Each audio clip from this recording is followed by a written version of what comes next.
Makin panas menunggu Mahfud dan Sri Mulyani di Komisi 3. Ini perbedaan datanya.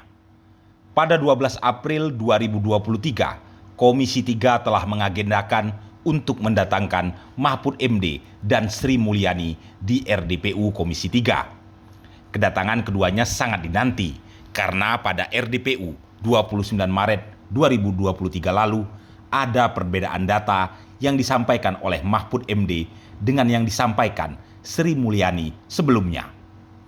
Alhasil di RDPU 29 Maret itu memang diputuskan untuk memanggil keduanya secara bersamaan dalam satu forum untuk dikonfrontir datanya. Masih ingat bagaimana Mahfud dalam kapasitasnya selaku Ketua Komite TPPU menyampaikan data Sri Mulyani dia pastikan salah. Data Sri Mulyani hanya sebagian kecil dari hasil telaah PPATK yang mengindikasikan pencucian uang di Kementerian Keuangan sebesar 349 triliun. Untuk menyegarkan ingatan Anda, berikut kami sampaikan perbedaannya. Versi Mahfud MD. Mahfud menegaskan data agregat dugaan tindak pidana pencucian uang yang terkait dengan Kemenq periode 2009-2023 terbagi menjadi 3 kelompok laporan. Hasil analisis LHA tersebut dilaporkan dalam Surat Pusat Pelaporan dan Analisis Transaksi Keuangan dengan total nilai transaksi 349 triliun. Pertama, kelompok LHA terkait transaksi keuangan mencurigakan pegawai Kemenq sebesar 35 triliun. Ada 153 LHA yang disampaikan ke Kemenq dengan dugaan keterlibatan 461 pejabat kementerian tersebut. Kedua, kelompok LHA terkait transaksi keuangan mencurigakan yang diduga melibatkan pegawai Kemenq dan pihak lain sebesar 53 triliun. Rinciannya ada 15 LHA ke Kemenq dengan dugaan 30 PNS bawahan Sri Mulyani terlibat.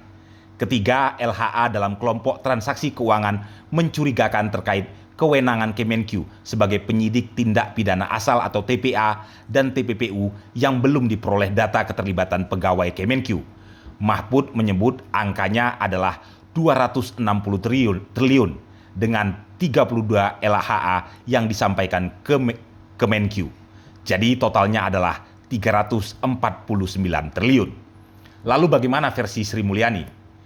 Sementara itu, Menteri Keuangan Sri Mulyani Indrawati mengklaim transaksi janggal yang berkaitan langsung dengan pegawai Kementerian Keuangan hanya 3,3 triliun saja.